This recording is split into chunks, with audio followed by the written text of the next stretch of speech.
হেই guys আসসালামু আলাইকুম it's me Smita Pritu welcome to আমার দুনিয়া। তো আজকে কিন্তু একদম ট্রেনের ভিতরে বসে ব্লগটা শুরু করছি। তো এখন যাচ্ছি আয়াতকে স্কুল থেকে আনতে। আজকে আয়াতের হচ্ছে লাস্ট ডে স্কুলের। তো এখন রাইট নাও আমি আছি মসজিদ জামেক, আর মসজিদ জামেক থেকে এখন আমি যাচ্ছি তিতিওয়াংসা। সবাই জানেন আমি আবার ওখানে গিয়ে ট্রেন চেঞ্জ করতে হবে। তো গাইজ ফাইনালি আমি কিন্তু চলে আসছি তিতিওয়াংসাতে, আর এখন আমি হচ্ছে উঠবো হসপিটাল যে কুয়ালালামপুর আছে ওইখানের যে ট্রেন ওইটাতে। আজকে কিছু কথা না বললেই না, সেটা হচ্ছে আমি অনেককেই খেয়াল করেছি ইনবক্সে এসে হচ্ছে অনেক ধরনের 203, 405, 700, 800 এরকম লিখে লিখে ভরায় ফেলেন।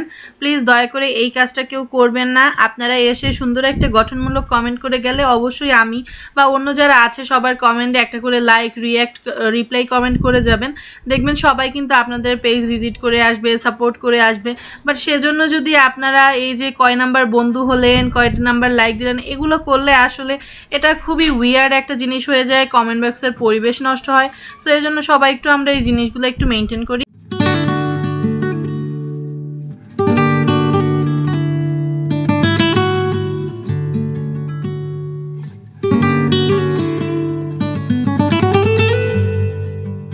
আজকে আমার এক্সপিরিয়েন্স অনেক খারাপ, কারণ রমজান শুরু হয়েছে শব্দে আমি কিন্তু আয়াতকে আনতে এখনো মতো স্কুলে যাইনি, সজীব হয়ে গেছে।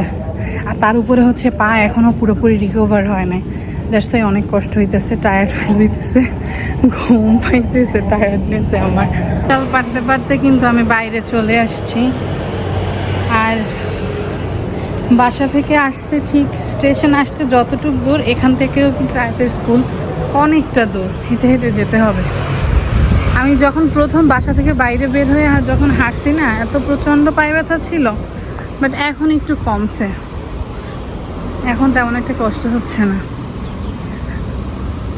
তো অনেকে জিজ্ঞেস করছেন যে যেহেতু এরকম আমরা অসুস্থ ফিল করতেছি, তাহলে আয়াতকে কেন হচ্ছে আমরা গাড়িতে স্কুল বাসে দিচ্ছি না। আসলে বেসিক্যালি আয়াতের স্কুলে কোনো বাস নাই। আয়াতের স্কুলে ওরা হচ্ছে গাড়ি ঠিক করে দেয়, এক এলাকায় যেসব বাচ্চারা ওদের নিয়ে আসে। বাট সেদিন হচ্ছে সজীব কথা বললো, বাট ওরা বললো যে হচ্ছে এখন ওদের মানে আমাদের এরিয়াটাতে ওদের সার্ভিস নাই।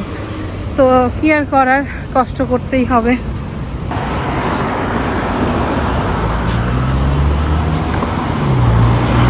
এর আগে বেসিক্যালি আমি যতবারই আসছি, তো আমার পছন্দের কামরাঙ্গা গাছটা, যারা আমার রেগুলার ভিউয়ার তারা জানেন, তো রোজার মধ্যে এই প্রথম আসলাম আমি আয়াতকে স্কুল থেকে নিতে।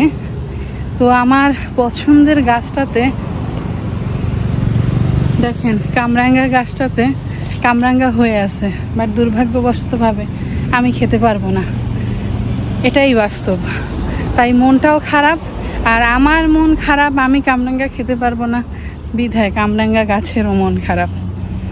স্কুল থেকে আয়াতকে পিক করে এই যে এখানে নিয়ে আসছি, আর আমরা এই তো দেখেন এখানে আছি। এই জায়গাটার নাম হচ্ছে গুরুদ্বার। তো গুরুদ্বারের সামনে আমরা এখন দাঁড়িয়ে আমাদের গাড়ির জন্য ওয়েট করছি। জানি না আমাদের গ্র্যাব কখন আসবে। এই তো আমরা গাড়িতে উঠে গেছি। আর গাড়িতে উঠলে আয়াতের সর্বপ্রথম যেটা লাগে সেটা হচ্ছে ফোন ছাড়া সে একদমই গাড়িতে বসতে পারে না, বসতে চায় না। তারা ফোন দিয়ে দিছি, আর আমি একটু রেস্ট নিতেছি। এই যে দেখেন গাইস, রাগ হয়ে ফোন ঢেল দিয়ে দিছে আমাকে, নাও নাও নাও। এই যে দেখছেন, দেখেন কত রাগ, কত রাগ।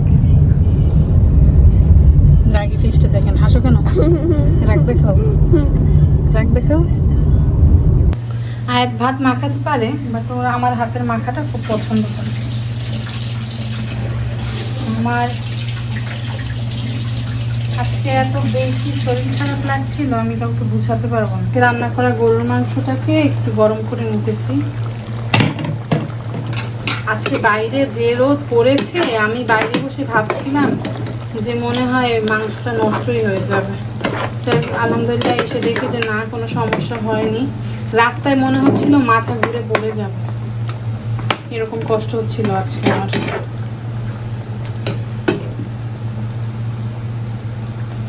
বলব উঠে গেছে, এখন ঢেকে দিয়ে বন্ধ করে দেবো চুলা। জাল করা হয়ে গেছে। দরজা আটকে কি করছে আমি জানি না। কি করো? হ্যাঁ নাও, সে বিরিয়ানি খেতে চাইছিল, বাট বিরিয়ানি আমি এই মুহূর্তে দিতে পারলাম না। আর আমার রুমের অবস্থা দেখেন আপনারা, বিছানা বালিশ পত্র সব এভাবে দিয়ে দিলাম, কারণ এখন হচ্ছে একটু কিছু ল্যাপটপে দেখতে দেখতে ঘুমিয়ে যাব। ও এই যে দেখো, সব আপুদের ভিডিও বসে বসে দেখছিলাম। ইউটিউবের যত কাজ আছে সব আয়াতকে স্কুলে আনতে যাওয়ার আগে সব বসে বসে করছিলাম।